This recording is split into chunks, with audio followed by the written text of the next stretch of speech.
Welcome dear rockets, कैसे हैं आप सभी। आज हम लेकर आ गए हैं कॉलोनी सीरीज का सीजन 1। तो वीडियो को एंड तक देखिए और पूरा फील लेने के लिए तैयार रहिए। सीरीज की शुरुआत होती है 2025 में, जब एलियंस ने पृथ्वी पर कब्जा कर लिया है। वो सिटीज के चारों ओर 300 मीटर ऊंची दीवारें बना देते हैं ताकि लोग सिटीज के बीच ट्रेवल न कर पाएं और एक ही जगह पर सीमित रहें। कट करके ड्राइवर विल को दिखाते हैं जो अपनी वाइफ कैटी और बच्चों ग्रेस और ब्रायन से विदा लेकर लॉस एंजलिस की सड़कों पर निकल पड़ता है। सड़क पर रेड हेलमेट पहने हुए सोल्जर्स पेट्रोल कर रहे होते हैं, जिन्हें रेड हेलमेट्स कहा जाता है। विल अपने कलीग से बात करके इलीगली लॉस एंजलिस छोड़कर जाने का प्लान बनाता है। वो एक स्मगलर से मिलता है जो उसे एक बॉक्स में रखकर उस पर आइस बार डाल देता है। लेकिन बॉक्स में एक और आदमी होता है जिसे विल बताता है कि उसका 12 साल का बेटा चार्ल्स दीवार के उस तरफ रह गया था और विल उसे ढूंढने जा रहा है। फिर जब ट्रक गेट पर पहुंचता है तो एक एक्सप्लोजन होता है और ट्रक उल्टा जाता है। विल जैसे तैसे बचकर बाहर निकलता है, लेकिन रेड हेलमेट्स उसे घेर लेते हैं। उसी दिन कैटी एक अंडरग्राउंड डीलर से इंसुलिन खरीदने के लिए जाती है, हालांकि वो वहाँ पर बैंड आइटम है। दरअसल एलियंस ने इन जरूरी मेडिसिन को जानबूझकर बैन कर दिया है ताकि कमजोर लोग सर्वाइव न कर पाएं।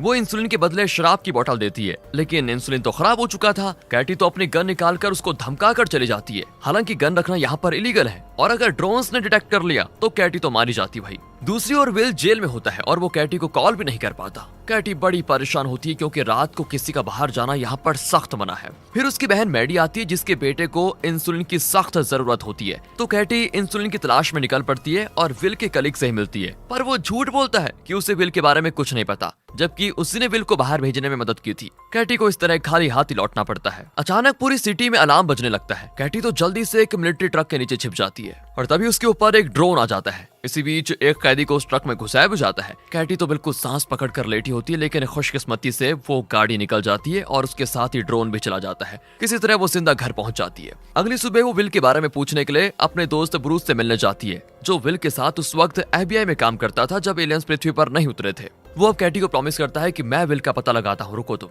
फिर कैटी हॉस्पिटल जाती है जहाँ पर बिल्कुल हलचल मची होती है क्योंकि सिटी के एंट्रेंस पर ब्लास्ट हुआ था। अब इस माहौल का फायदा उठाकर कैटी चुपके से स्टोर रूम में जाकर इंसुलिन के कई वायर्स चुरा लेती है। यहाँ जेल में विल को उसका सेलमेट बताता है कि जल्दी उन्हें एलियंस के कारखाने में काम करने के लिए भेज दिया जाएगा। इसी बीच कुछ सोल्जर्स आकर विल को पकड़कर लेकर जाते हैं क्योंकि उन्हें पता चल चुका था कि विल FBI में काम करता था। वो उसे ग्रीन जोन में लेकर जाते हैं जहां पर अब दुनिया के लीडर्स बसते हैं। वहां वो स्नाइडर से मिलता है जो लॉस एंजलिस के गवर्नर का असिस्टेंट है। वो जानता है कि विल एक काबिल FBI ऑफिसर था और वो खतरनाक क्रिमिनल्स को पकड़ने में एक्सपर्ट भी था। लेकिन जब से पृथ्वी पर एलियंस आए हैं, पुलिस और मिलिट्री तो उन्हीं के हाथों की कठपुतली बनकर रह गई है। इसी वजह से विल को अपनी पहचान छुपा कर रखनी पड़ती है। पर अब स्नाइडर को उसकी मदद चाहिए। वो चाहता है कि विल रेबल्स के लीडर को पकड़ कर लाए जो एलियंस की सरकार के खिलाफ काम कर रहे हैं और लोगों को उनके खिलाफ भड़का भी रहे हैं। बदले में गवर्नर विल की फैमिली को पूरी प्रोटेक्शन देगा। इसी बीच एक एलियन स्पेसक्राफ्ट लॉन्च होने वाला होता है और उसी वक्त स्नाइडर विल को बताता है कि अगर तुमने ये काम नहीं किया तो तुम्हारी बजाय तुम्हारी फैमिली को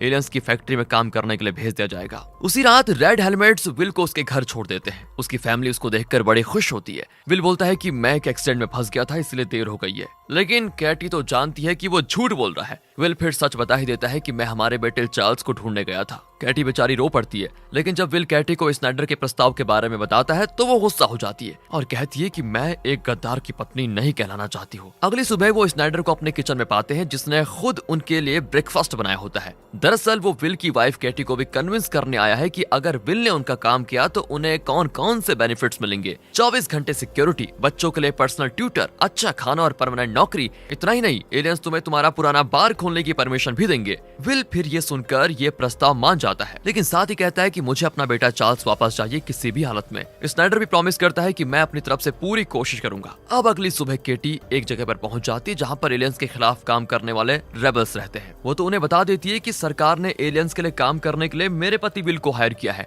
अगले दिन दिखाते हैं तो विल काम पे जाता है तो उसको पता चलता है कि स्नाइडर ने उससे धोखा दिया है। दरअसल विल को एक स्पेशल यूनिट का कमांडर बनाने के बजाय उसने विल को फिलिस का सबऑर्डिनेट बना दिया था, जो अब उसे उस आदमी का पता लगाने का काम देती है जिसने सिटी एंट्रेंस में बॉम्ब रखा था। और इस टास्क में उसका पार्टनर होता है बेंजामिन नाम का एक पुलिस ऑफिसर। दूसरी ओर केटी अपने पुराने बार में जाती है जहां उसके खोए हुए बेटे चार्ल्स की बहुत सारी चीजें होती है। तब ब्रूस वहां पर आता है और पूछता है पुलिस को बॉम्ब ब्लास्ट के बारे में क्या पता चला, कुछ पता चला क्या? पर केटी कहती है कि विल ने तो आज ही काम ज्वाइन किया है, अब तक उसे कुछ पता नहीं चला। वैसे वहाँ विल और बेंजामिन एक वांटेड क्रिमिनल की गर्लफ्रेंड के घर पहुंच जाते हैं। वो क्रिमिनल वहीं पर होता है। ये लोग उसको पकड़ भी लेते हैं, लेकिन तभी एक ड्रोन वहां पर आता है। विल उसकी लेंस को डायरेक्टली घूरता है तो ड्रोन वहां से चला जाता है। फिर वो उस क्रिमिनल को पुलिस स्टेशन लेकर आते हैं जहां पर विल का पुराना कलीग होता है। वो विल से विनती करता है कि मुझे अपना इन्फॉर्मर बताकर रिलीज करवा दो यार प्लीज। विल भी फिल से ये बात करता है लेकिन वो मना कर देती है। अब विल उस कलीग के घर जाता है जो कि घर नहीं बल्कि असल में एक टेलर व्हीकल है, लेकिन वहाँ उसकी फैमिली नहीं होती क्योंकि उसकी वाइफ और बच्चा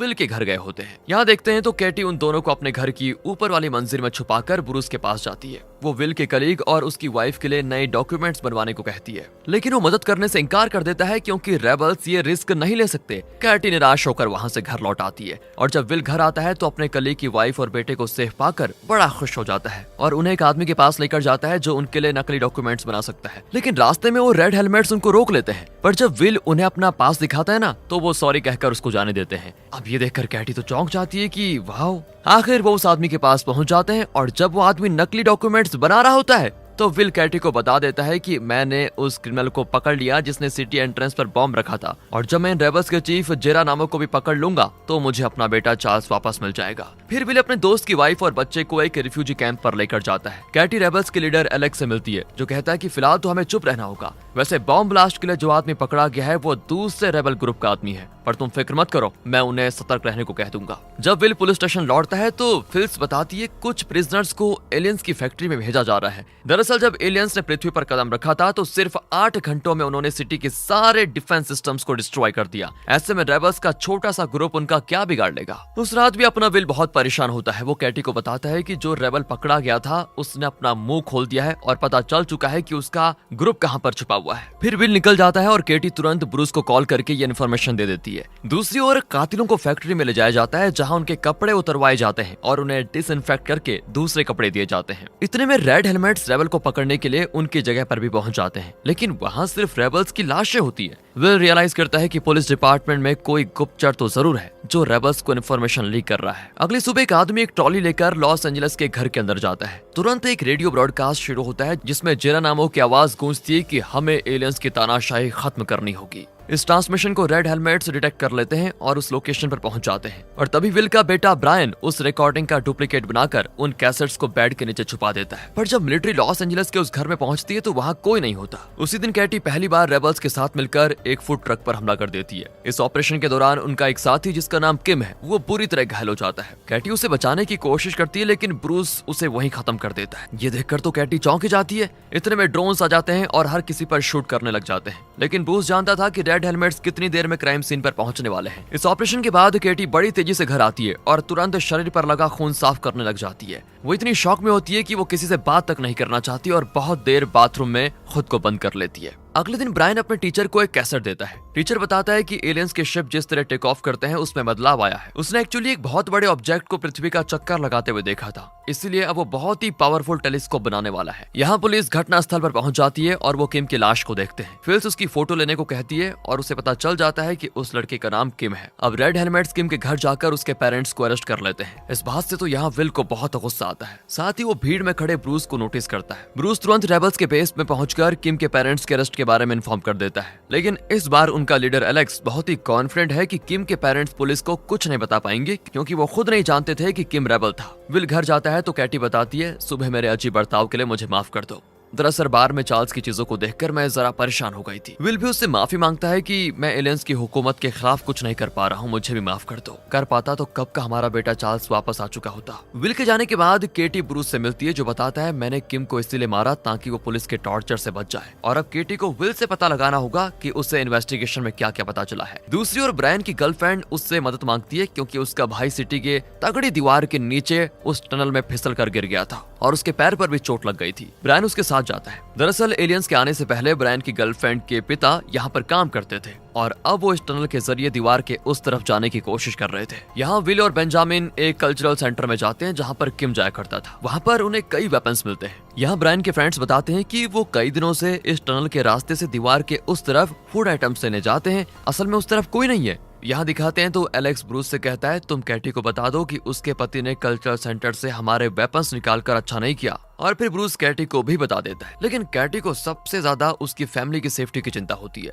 फिर भी शाम को वो अपने बार को गेस्ट्स के लिए खोल देती है। सेलिब्रेशन का माहौल होता है, लेकिन इसी बीच स्नाइडर वहाँ पर आ जाता है। वो इस बार के खोलने के लिए सभी को बधाई देता है और कहता है इस तरह की जगहों को वापस खोलने की परमिशन देकर एलियंस की सरकार बहुत अच्छा काम कर रही है। इससे लोग अपना स्ट्रेस, अपना टेंशन सब कुछ रिलीज कर पाएंगे। अब ये सुनकर ना केटी को बहुत गुस्सा भी आता है कि विल ने सिर्फ अपने बेटे चार्ल्स को पाने के लिए खुद को एलियंस के हाथों बेच दिया है, बताओ। पर विल भी कहता रहता है कि जब तक चार्ल्स नहीं मिल जाता मैं स्नाइडर के साथ ही काम करूंगा, उसका साथ ही दूंगा। फिर वो बेंजामिन को बताता है कि जरूर हमारे बीच कोई जासूस है जो हमारा सारा इन्फॉर्मेशन रेबल्स को दे रहा है। लेकिन बेंजामिन इस बात से सहमत नहीं होता। इसी बीच केटी ब्रूस को बता देती है कि पुलिस रेबल्स के अड्डे को इतनी जल्दी इसलिए पता लगा पाई क्योंकि एक औरत है जो उनकी मदद कर रही है। उसके पास एक बहुत बड़ा डेटाबेस है जिससे वो बड़ी आसानी से इस तरह की इन्फॉर्मेशन निकाल सकती है। मैं उस औरत का नाम बताने को तैयार हूँ, लेकिन तुम वादा करो कि तुम्हारी वजह से विल की लाइफ को कोई खतरा नहीं होगा। ब्रूस वादा कर देता है। अगले दिन रेड हेलमेट्स स्कूल में घुसकर एक टीचर को अरेस्ट कर लेते हैं और एक स्टूडेंट को पीट भी देते हैं। उनमें से एक आदमी हेलमेट उतारता है तो पता चलता है कि वो ब्रूस है। फिर वो रेबल्स के बेस में जाकर एलेक्स को बताता है कि मैंने रेड हेलमेट्स का ड्यूटी शेड्यूल देख लिया, अब हम जान सकते हैं कि वो किस वक्त कहां पर होंगे। इससे हमारा काम आसान हो जाएगा। उसी दिन फिल्स विल को लॉस एंजलिस रेबल्स के बारे में कुछ इन्फॉर्मेशन दिखाती है और कहती है अगर वो एक हो गए और गवर्नर के खिलाफ जंग पे उतर आए तो एलियंस इस पूरी सिटी को मिटा डालेंगे। फिर ना तुम बचोगे और ना तुम्हारी फैमिली, इसलिए तुम आखिर तक हमारा साथ देना। दूसरी ओर कैटी बच्चों को उनकी गवर्नेंस के साथ टहलने के लिए भेज देती है। फिर कैटी एक स्ट्रीट लाइट को ऑन करती है जिससे रेबल्स को एक सिग्नल मिलता है और एक बोतल के टूटने की आवाज आती है। फिर वो 1 से 10 तक गिनती है और फायर एक्सटिंग्विशर निकालकर वहां पर आग को बुझाती है। आग बुझाने के बाद वो इमरजेंसी सर्विसेज को कॉल करती है। फिर रेड हेलमेट्स के साथ विल भी आ जाता है और उसे गुस्सा भी आता है कि वो उसके घर की तलाशी लेना चाहते हैं। फिल्स कैटी को प्रॉमिस करती है कि तुम्हारी फैमिली की सेफ्टी सरकार के लिए सबसे इंपॉर्टेंट है और हमने तो पड़ोसियों को भी वार्न कर लिया है कि अगर तुम लोगों को कुछ हुआ तो ये उन्हीं की जिम्मेदारी होगी। ये सुनकर केटी परेशान हो जाती है कि अब पड़ोसी इनकी फैमिली से डरने लग जाएंगे। केटी ऐसा बिल्कुल नहीं चाहती कि कोई हमारी फैमिली से डरे। फिर फिल्स पति पत्नी की पर्सनल रिलेशनशिप के बारे में पूछती है। दूसरी ओर दिखाते हैं तो मैडी कल्चरल सेंटर की डायरेक्टर चार्लेट से मिलने जाती है क्योंकि उन्हें पता चल चुका था कि चार्लेट को एक असिस्टेंट की जरूरत है। यहाँ केटी के इंटेरोगेशन के बाद फिल्स विल से मिलती है और उसे ब्रायन के बेड के नीचे मिले उस टेप्स को दिखाती है और कहती है तुम्हें अपने बेटे पर ज्यादा ध्यान रखना चाहिए कि वो क्या क्या करता है। फिलहाल वो ब्रायन के खिलाफ कोई एक्शन न लेने का प्रॉमिस करती है। विल घर आकर ब्रायन से उन टेप्स के बारे में पूछता है तो वो विल को एक पोस्टर दिखाता है और बताता है कि जेरा नामो ने एक नया ब्रॉडकास्ट रिलीज किया है। अब कैटी रेबल्स के लीडर एलेक्स के पास जाती है। एलेक्स वादा करता है कि रेबल्स से विल को कोई खतरा नहीं होगा और बदले में कैटी उन्हें बता देगी कि फिल्स ही वो औरत है जिसके पास वो इम्पोर्टेंट डेटाबेस है। एक और बार रेडियो पर जेरा नामो का ब्रॉडकास्ट रिलीज होता है और इस बार पुलिस उस सिग्नल को तुरंत डिटेक्ट कर लेती है जो कि लाइब्रेरी से आ रहा है। वो तुरंत वहां पर पहुंचते हैं तो एक आदमी अपने आखिरी शब्द बोल रहा होता है कि अब बगावत को कोई नहीं रोक सकता। उसे तुरंत अरेस्ट कर लिया जाता है, लेकिन विल जानता है कि जेरा नामो ये हो ही नहीं सकता। ये सुनकर स्नाइडर परेशान हो जाता है क्योंकि उसने पहले ही गवर्नर को बता दिया था कि हम जेरा नामो को पकड़ चुके हैं, पर ये तो वो है नहीं। दूसरी ओर वहां दिखाते हैं तो चार्लेट बड़ी टेंशन में होती है क्योंकि उसे अपने कल्चरल सेंटर के लिए एक फेमस आर्टिस्ट की पेंटिंग चाहिए थी, लेकिन वो उसे मिली नहीं। तब मैडी बताती है कि वो एक ऐसे आदमी को जानती है जो उन पेंटिंग्स को कलेक्ट करता है, क्योंकि मैडी इससे पहले एक आर्ट हिस्टोरियन थी। यहाँ वो आदमी जिसे पुलिस ने अरेस्ट किया था वो कबूल कर लेता है कि असल में वो जेरा नामो है ही नहीं, बल्कि उस ब्रॉडकास्ट में उसने जो भी कहा था वो उसे एक पाइप में लिखा हुआ मिला था। विल की टीम वहां पहुंचती है तो वो देखते हैं कि वो पाइप ग्रीन जोन की ओर जाता है। यहाँ चार्लेट को पेंटिंग भी मिल जाती है और इसी खुशी में वो मैडी को अपनी असिस्टेंट का जॉब दे देती है और प्रॉमिस भी करती है कि तुम्हारे बेटे के लिए इंसुलिन का इंतजाम मैं करवाऊंगी। दूसरी ओर फिल्स विल को बताती है कि मैंने तुम्हारे बेटे के पास मिले सारे टेप्स जला दिए हैं, अब तुम्हें उसकी फिक्र करने की जरूरत नहीं है। वो घर जाता है तो ब्रायन बताता है मैं जेरा नामो को इसलिए सपोर्ट करता हूँ क्योंकि आम लोगों की आखिरी उम्मीद वही है जो हमें एलियंस की हुकूमत से बचा सकता है। और जब कैटी अपने बार में जाती है तो वहाँ फिल्स बैठी होती है। वो बताती है कि मेरा पति भी विल की तरह है, वो अपनी पत्नी से इतना प्यार करता है कि वो इस बात पर ध्यान ही नहीं देता कि उसकी पत्नी असल में क्या कर रही है। वो कैटी को उसकी कुछ फोटोज दिखाती है जो ट्रक के एक्सीडेंट साइट पर लिया गया था। वो उसे वार्न करती है कि तुम रेबल्स का साथ देना छोड़ दो, अगर तुम्हें अपनी और अपने परिवार की सुरक्षा चाहिए तो आज से तुम मेरे लिए काम करोगी, ना कि रेबल्स के लिए। जब फिल्स घर आती है तो उसका पति उसका इंतजार कर रहा होता है। दरअसल वो पैरालाइज्ड हो चुका था, लेकिन वहाँ फिल्स ब्रूस को पाती है और कहती है मुझे पता है तुम यहाँ किस मकसद से आए हो, लेकिन तुम्हें मेरे पति को भी खत्म करना होगा। ब्रूस शूट कर देता है। अगले दिन विल और उसकी टीम क्राइम सीन पर पहुंचती है जहाँ दीवार पर जेरा नामो का नाम लिखा होता है। फिल्स की मौत से स्नाइडर को धक्का लगता है क्योंकि वो एलियंस और ह्यूमंस के बीच एक ब्रिज की तरह थी और एलियंस के बिहेवियर को अच्छी तरह समझती थी। स्नाइडर विल से कहता है कि जल्द से जल्द पता लगाओ कौन है कातिल। इसी बीच जेरा नामों की ग्रुप का एक आदमी पकड़ा जाता है जो इन्हें ग्रीन जोन का एक एड्रेस बताता है। रेड हेलमेट्स तुरंत उस जगह को घेर लेते हैं और एक सीक्रेट रूम में वो एक ग्रुप को देखते हैं जो खुद को जेरा नामक ग्रुप कहता है। दूसरी ओर ब्रायन अपनी गर्लफ्रेंड के साथ दीवार के उस तरफ पहुंचता है जहां पर एक सुनसान सिटी है। वहां पर एक बहुत बड़ा गोडाउन होता है जहां इनकी जरूरत की ढेर सारी चीजें स्टॉक में होती हैं। अब लॉस एंजलिस में हर तरफ अनाउंसमेंट होता है कि जेरा नामों का ग्रुप खत्म कर दिया जा चुका है, लेकिन विल जानता है कि ये झूठ है। यहाँ स्नाइडर परेशान हो जाता है क्योंकि इन्होंने जिस कपल को जेरा नामक ग्रुप समझकर अरेस्ट किया था वो किसी भी एंगल से टेररिस्ट नहीं दिखते। स्नाइडर विल को वार्न करता है कि अगर तुमने असली जेरा नामक ग्रुप को नहीं पकड़ा तो मैं चार्ल्स को ढूंढने में तुम्हारी जरा भी मदद नहीं करूंगा। वो विल को सर्च टीम का हेड अपॉइंट कर देता है। विल तुरंत अपना काम शुरू करता है क्योंकि उसे अपना बेटा चार्ल्स चाहिए। उसकी असिस्टेंट जेनिफर बताती है शायद तुम्हारी वाइफ ही जासूस है जो पुलिस की हर खबर उन रेबल्स को दे रही है। विल परेशान होकर घर आता है तो ब्रायन अपनी बहन ग्रेस को एक बुक ला कर देता है जो उसने दीवार के उस तरफ वाले गोडाउन से निकाली थी, लेकिन वो विल से झूठ कहता है कि मैंने अपने दोस्त को कुछ संतरे दिए और बदले में बुक ले ली। यहाँ स्नाइडर उस आदमी को इंटेरोगेट करता है जिसे जेरा नामो समझकर इन लोगों ने पकड़ा था। वो कहता है मैं महज एक एक्टर हूँ सर। अब स्नाइडर उसे प्रॉमिस करता है कि अगर तुम हमारे लिए अपनी जेरा नामो वाली एक्टिंग जारी रखोगे तो मैं तुम्हें दूसरी सिटी ब्लॉक में भिजवा दूंगा जहां तुम आराम से रह सकोगे। यहाँ ब्रायन अपने टीचर को एक पावरफुल लेंस दिलाने का वादा करता है जिससे वो एक पावरफुल टेलीस्कोप बना पाएगा। दूसरी ओर विल कैटी के बार को सर्च करता है लेकिन उसे वहाँ पर कैटी के खिलाफ कोई एविडेंस नहीं मिलता सिवाय एक बुक के जिसके बारे में वो कुछ नहीं जानता। यहाँ ये डुप्लीकेट जेरा नामो पर मुकदमा चलता है जिसे लाइव टेलीकास्ट किया जाता है। वहाँ टेररिस्ट अटैक के सारे विक्टिम्स और उनके परिवार वाले उसके खिलाफ गवाही देते हैं। अब नकली जेरा नामो को फांसी देने के लिए सिटी के बीच एक स्टेज सेट किया जाता है और जो एक्टर जेरा नामो बना है वो स्नाइडर की बात पर विश्वास करके ये सब कुछ कर रहा है क्योंकि स्नाइडर ने वादा किया है कि वो टेररिस्ट को खत्म करेगा और उसे दूसरी सिटी में भेज देगा। लेकिन जब सच में उसको फांसी के तख्ते पर ले जाया जाता है तब जाकर वो रियलाइज करता है कि स्नाइडर ने उसको धोखा दे दिया है, लेकिन अब तो कुछ कर भी नहीं सकता और उसे फांसी पर लटका दिया जाता है। स्नाइडर तुरंत विल को एक जगह पर लेकर जाता है। अब दूसरी ओर एलेक्स दूसरे अटैक की तैयारी में लग जाता है और कैटी भी उनके साथ होती है। यहाँ विल स्नाइडर पर गुस्सा करता है कि एक बेकसूर एक्टर को धोखा देकर सबके सामने उसकी जान लेकर तुम्हें आखिर मिला क्या। स्नाइडर कहता है कि हमें पब्लिक को शांत करने के लिए कुछ न कुछ तो करना ही पड़ेगा ना। अब वो चैन से रहेंगे कि जेरा नामो मर चुका है। अब मुझे असली जेरा नामो को ढूंढने की मोहलत आराम से मिल जाएगी।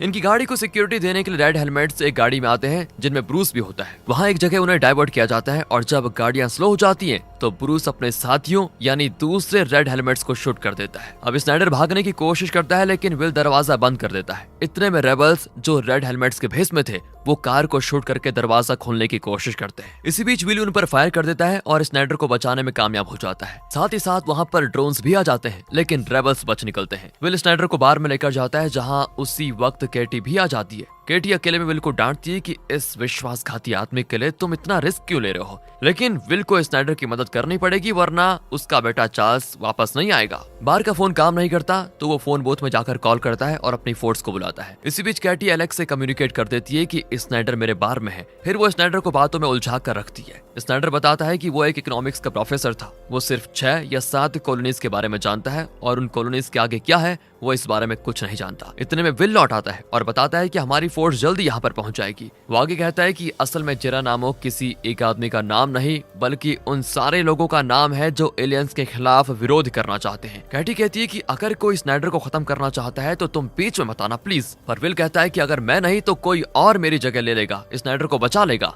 इसी बीच स्नाइडर रिवील करता है कि उसकी टीम ने चार्ल्स का पता लगा लिया है और उसे यहाँ लाने की पूरी कोशिश की जा रही है। अचानक कोई दरवाजे पर नॉक करता है। ये लोग स्नाइडर को छुपा देते हैं और दरवाजा खोलते हैं। रेड हेलमेट के भेस में ब्रूस अंदर आता है। कैटी उसको बेसमेंट में लेकर जाती है और उसे फिर वार्न करती है कि स्नाइडर को मारने के चक्कर में विल को कुछ नहीं होना चाहिए, ध्यान रखना। पर वो कहता है कि मैं इसकी गारंटी तो नहीं दे सकता क्योंकि तुम्हारे पति को हमारे हर ऑपरेशन में टांग अड़ाने की जो आदत है ना वो सही नहीं है। घर की तलाशी लेकर ब्रूस चला जाता है लेकिन विल को यकीन हो जाता है कि ये रेबल्स का आदमी था और जल्दी अपने साथियों को यहाँ पर जरूर लेकर आएगा। वो दरवाजे को ब्लॉक करने लग जाते हैं। स्नाइडर फिर एक बार चार्ल्स का जिक्र करता है तो कैटी को गुस्सा आ जाता है कि ये बार बार चार्ल्स का नाम लेकर हमें धमकाने की कोशिश करता रहता है इसी बीच रेबल्स बार का दरवाजा तोड़ने की कोशिश करते हैं लेकिन सफल नहीं होते। अब स्नाइडर घबरा जाता है और कबूल करता है कि मैं तो सिर्फ गवर्नर के ऑर्डर पे काम कर रहा हूँ, असल में मैंने एलियंस को कभी देखा तक नहीं है। विल केटी को छुप जाने के लिए कहता है और खुद स्नाइडर की सुरक्षा के लिए रेबल्स से लड़ने का फैसला करता है। फिर रेबल्स एक स्मोक ग्रेनेड फेंक कर अंदर घुस आते हैं। विल उन पर फायर करता है और तभी एक रेबल विल को देख लेता है और विल को मारने की कोशिश करने ही वाला होता है कि तभी केटी उसको शूट कर देती है। पर जब ब्रूस उस पर एम करता है तो विल कैटी को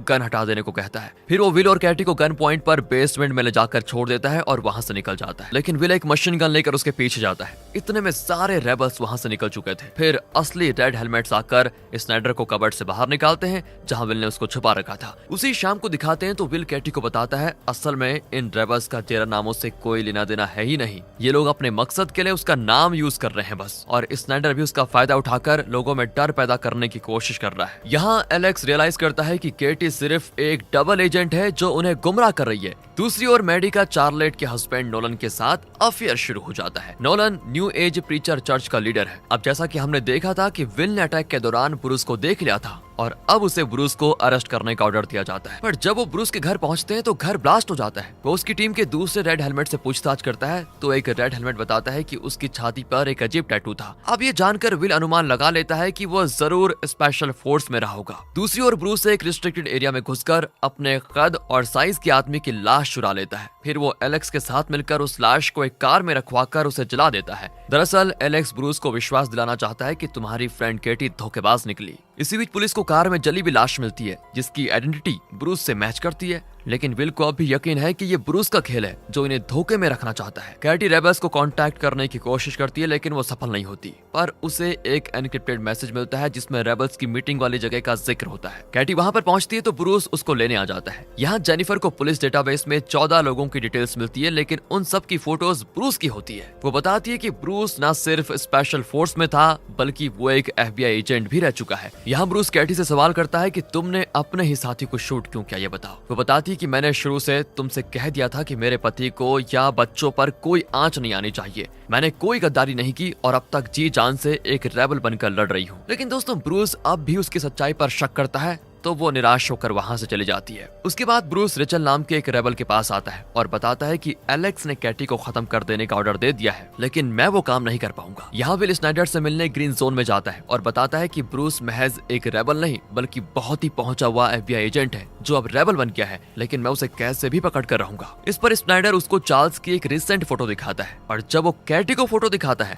तो वो कहती है कि हमें कैसे भी करके इस स्नाइडर के कंट्रोल से बाहर निकलना होगा। विल भी प्रॉमिस करता है कि ठीक मौका पाकर वो स्नाइडर के चुंगल से छूटने की कोशिश करेगा। और वहां दिखाते हैं तो मैडी और नोलन के अफेयर के बारे में नोलन की वाइफ चार्लेट को पता चल जाता है और वो मैडी को नौकरी से निकाल देने की धमकी देती है, लेकिन नोलन मैडी को अपनी असिस्टेंट की पोजीशन ऑफर करता है। दूसरी ओर विल ब्रूस की फोटो लाकर कैटी से कहता है कि तुम्हारे बार में इसके फिंगरप्रिंट्स थे, जिसका मतलब है कि ये पहले भी बार में आ चुका है। पर कैटी कहती है मैं इसको नहीं जानती। हीरो ब्रूस के द्वारा मारे गए विक्टिम्स की फोटो दिखाता है और तब कैटी कबूल करती है कि हाँ ये हमारे बार में आया था। वो कह रहा था कि वो अपनी माँ के घर रहता है क्योंकि उस घर का रिपेयर चल रहा है। यहाँ जेनिफर को दिखाते हैं जो कुछ कंस्ट्रक्शन स्टोर्स के रिसर्च के जरिए ब्रूस की माँ के घर का पता लगा लेती है। इसी बीच रेचल कैटी को बताती है कि असल में ब्रूस ने सच में कई लोगों को मार डाला था, लेकिन हमारे मकसद को पूरा करने के लिए ऐसी छोटी छोटी कुर्बानियां तो लोगों को देनी ही पड़ेंगी। तब कैटी कहती है कि मैं भी उसका शिकार बनते बनते रह गई। रेचल कहती है कि उसने अपनी मर्जी से वो अटैक नहीं किया था। फिर कैटी ब्रूस को कॉल करती है कि विल ने तुम्हारा पता लगा लिया है। अब रेड हेलमेट्स ब्रूस की माँ के घर जाते हैं लेकिन वो खाली होता है। वहाँ के टूल्स वगैरह देखकर वो समझ जाते हैं कि जरूर किसी ने ब्रूस को सावधान कर दिया होगा। विल ब्रूस के एक पड़ोसी का आवाज देता है जो कि एलेक्स होता है, पर वो कहता है कि मैं कभी अपने पड़ोसी को देखा ही नहीं।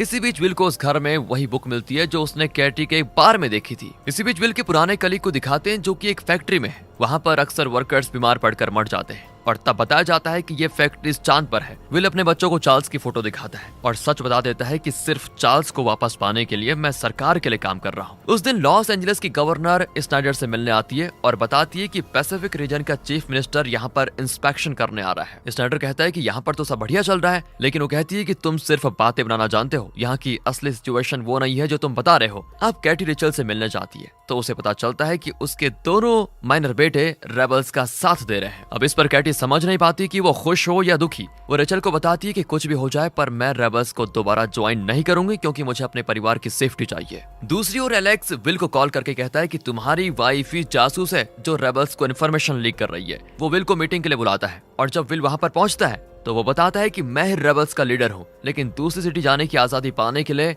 मैं अपने ही साथियों को धोखा देने के लिए तैयार हूँ। दूसरी ओर ब्रूस रेबल्स के यूथ सेल के लीडर को मिलने जाता है। वो ब्रूस को एक इंपॉर्टेंट आदमी के आने की खबर देता है। फिर वापस आकर बेंजामिन को सब कुछ बता देता है। फिर वो स्नाइडर को एलेक्स की शर्तों के बारे में बताता है तो वो कहता है कि मैं एलेक्स से पर्सनली मिलना चाहता हूँ, मीटिंग अरेंज करो। उसी शाम को कैटी विल से पूछती है अगर स्नाइडर जानता है कि हमारा बेटा चार्ल्स कहाँ पर है और उसकी फोटो भी लाकर दे सकता है तो उसे हमारे पास वापस लाने में प्रॉब्लम क्या है उसे। इस पर विल टॉपिक चेंज करते हुए कहता है कि एलेक्स इस सिटी को छोड़कर जाना चाहता है और यहाँ से निकलने की परमिशन पाने के लिए वो अपने रेबल साथियों को धोखा देने के लिए भी तैयार है। कैटी भी तुरंत ब्रूस को खबर करके अपने बार में पहुंच जाती है। दूसरी ओर ब्रायन और उसका टीचर टेलीस्कोप से चांद की सतह को देख लेते हैं और उन्हें अजीब से स्ट्रक्चर्स दिखते हैं। मतलब एलियंस की वो फैक्ट्रीज और माइंस वाकई में चांद पर ही है। यहाँ कैटी बार में ब्रूस से मिलती है और उसको बता देती है कि एलेक्स धोखेबाज है और वो जल्दी सिटी छोड़कर जाने वाला है। ब्रूस तुरंत एलेक्स के पास जाकर सवाल करने लग जाता है, लेकिन एलेक्स कहता है कि तुम कैटी के बहकावे में मत आओ और अपनी अगले ऑपरेशन की तैयारी करो।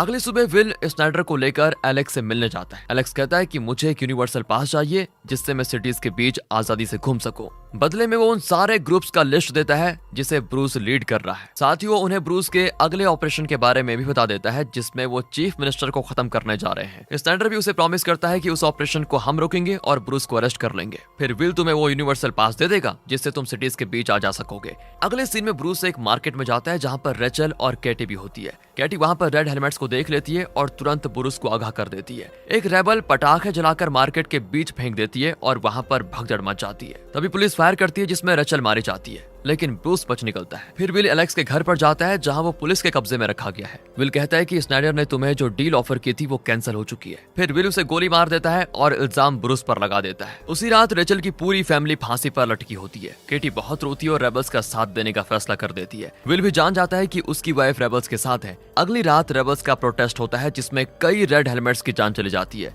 बेंजामिन कहता है कि लोग अब चुप नहीं रहने वाले, वो अपनी सहनशीलता की हद पार कर चुके हैं। यहाँ विल स्नाइडर को बताता है कि दीवार के उस तरफ एक नए रेबल ग्रुप का पता चल चुका है, हमें वहां जाकर चेक करना होगा। स्नाइडर मान जाता है लेकिन एक गार्ड को उनके साथ भेजता है। दूसरी ओर कैटी और ब्रूस अपने यूथ सेल के लीडर से मिलते हैं जो मिनिस्टर के कत्ल में इनका साथ देना चाहता है। इनका ऑपरेशन सबवे में होगा जिसे फिलहाल सिर्फ एलियंस इस्तेमाल करते हैं। विल और बेंजामिन जो दीवार के उस तरफ चले गए हैं वो एक ऊंची बिल्डिंग पर चढ़कर पूरी सिटी को देख पाते हैं। फिर वो चारों तरफ शूट करने लग जाते हैं जैसे कि उन पर अटैक हो रहा हो। हालांकि वहां पर कोई भी नहीं होता। गार्ड की कुछ समझ में नहीं आता। तभी विल को वहां पर एक मैप दिखता है और वो कहता है कि हम पर जिन लोगों ने अटैक किया था शायद वो लोग इस मैप को भूल कर चले गए हैं। फिर वो स्नाइडर को उस मैप की मार्किंग्स दिखाकर बताता है कि रेबल्स इन्हीं जगहों पर अटैक करने वाले हैं। स्नाइडर भी दीवार के निचले वाले उस टनल के बारे में रिपोर्ट करता है। यूथ सेल के मेंबर्स कैटी को एक मिनी ड्रोन दिखाते हैं जो मक्खी जैसा दिखता है। ये कहीं पर भी उड़कर जा सकता है और किसी भी टाइप की इंफॉर्मेशन कलेक्ट करने में कामयाब है। फिर वो अपना फाइनल अटैक प्लान फाइनलाइज करते हैं। ब्रूस साथ ही कैटी को शूट करना सिखाता है। इसी बीच स्नाइडर रेड हेलमेट्स के साथ नोलन के घर पर आता है। वो ये कहकर चार्लेट को अरेस्ट कर लेता है कि उसने कुछ कीमती पेंटिंग्स एलियन से छुपा कर रखे। उसी शाम को केटी ग्रेस के पास एक बुक देखती है जो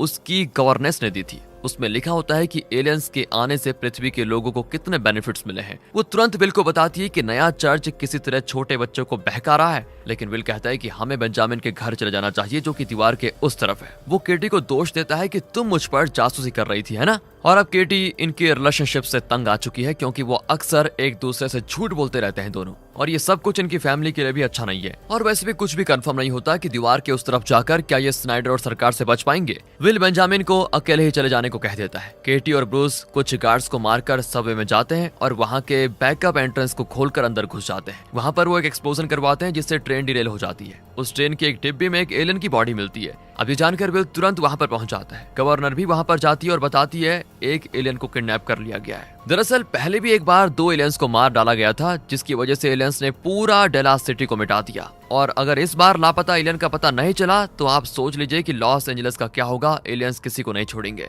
इसी बीच रेबल्स उन एलियन को एक सीक्रेट लोकेशन पर लेकर जाते हैं और मेटल फॉयल की मदद से सिग्नल्स को ब्लॉक भी कर देते हैं। विल घर आकर मैडी से कहता है कि हमें बच्चों को कहीं छुपाना होगा। वो कहती है कि हमें बच्चों को ग्रीन जोन ले जाना चाहिए। फिर विल कैटी को ढूंढता है। तभी ब्रायन उसको एक सीक्रेट नंबर देता है जो कैटी को हाल ही में मिला था। और जब रेबल्स उन एलियंस को दूर दूसरी जगह ले जाने वाले होते हैं तो सिटी में कर्फ्यू लगा दिया जाता है। मैडी और बच्चे ग्रीन जोन जाने के लिए एक लंबी कतार में वेट करने लगते हैं, लेकिन तभी ब्रायन उन्हें छोड़कर भाग जाता है। यहाँ रेबल्स रेड हेलमेट्स की गाड़ी को रोककर उसमें उस एलियन की बॉडी को लाद देते हैं। दूसरी ओर पुलिस को सबवे का कैमरा फुटेज मिलता है। विल उस वीडियो में कैटी को पहचान लेता है, लेकिन किसी को कुछ नहीं बताता। यहाँ ब्रायन अपने टीचर के पास जाता है और उन्हें टनल में लेकर जाता है। जिस ग्रुप ने एलियन को किडनैप किया था वो अब एक पुलिस की गाड़ी में सिटी में घूमने लग जाते हैं। वो देखते हैं कि लोगों को डराने के लिए एक घर को ब्लास्ट करवाया जा रहा है। साथ ही स्नाइडर को उसकी नाकाबिलियत के लिए नौकरी से निकाल दिया जाता है, लेकिन अब गवर्नर भी कुछ नहीं कर सकती। दूसरी ओर एलियन को अब एक लैब में लाया जाता है जहां उसके हर सिग्नल को ब्लॉक करके उसके सूट को खोलने की कोशिश की जाती है। दिखाते हैं तो विल जेनिफर को रेबल का कोड बुक देता है और दोनों मिलकर एक फुटेज देखते हैं जिसमें इन्होंने ब्रूस को अरेस्ट करने की कोशिश की थी। उससे इन्हें यूथ सेल के लीडर का पता चल जाता है जिसका नाम है सिमन। रेबल्स उस एलियन के कम्युनिकेटर डिवाइस को एक्टिव करना जानते हैं, लेकिन इतने में विल दरवाजे पर नॉक कर देता है। वो कहता है कि तुम बस उस एलियन को छोड़कर चले जाओ, मैं तुम लोगों को कुछ नहीं करूंगा। लेकिन कैटी दरवाजा नहीं खोलती और एक सीक्रेट दरवाजे से रेबल को बाहर भेज देती है। तभी बाहर ड्रोन्स उस घर को घेरने लग जाते हैं। कैटी दरवाजा खोलती है और विल पुलिस को कॉल कर देता है। फिर वो उस एलियन को लेकर जाते हैं। इस पर स्नाइडर विल को थैंक करता है और उसे एक यूनिवर्सल पास दिया जाता है जिसके जरिए वो कहीं भी आजादी से घूम सकता है, दूसरी सिटीज में भी जा सकता है आराम से। खासकर अब वो अपने बेटे चार्ल्स से मिल पाएगा। दूसरी ओर ब्रायन और उसका टीचर दीवार के निचले वाले टनल में जाते हैं, पर उन्हें पुलिस पकड़ लेती है। Red helmet petrol team Snyder को पकड़ कर लेकर जाती है। विल अपने बेटे को ढूंढने दीवार के उस तरफ चला जाता है और केटी घर लौट आती है जो कि अब एकदम खाली है। और इसी के साथ कॉलोनी सीरीज का पहला सीजन यहाँ पर खत्म होता है। अगर ये वीडियो आपको अच्छी लगी हो, स्टोरी अच्छी लगी हो, एक्सप्लेनेशन अच्छा लगा हो तो इसे ज्यादा से ज्यादा शेयर करें, लाइक करें और चैनल को करें सब्सक्राइब। मिलते हैं अगली वीडियो में, तब तक के लिए ध्यान रखिएगा अपना and finally thanks for watching.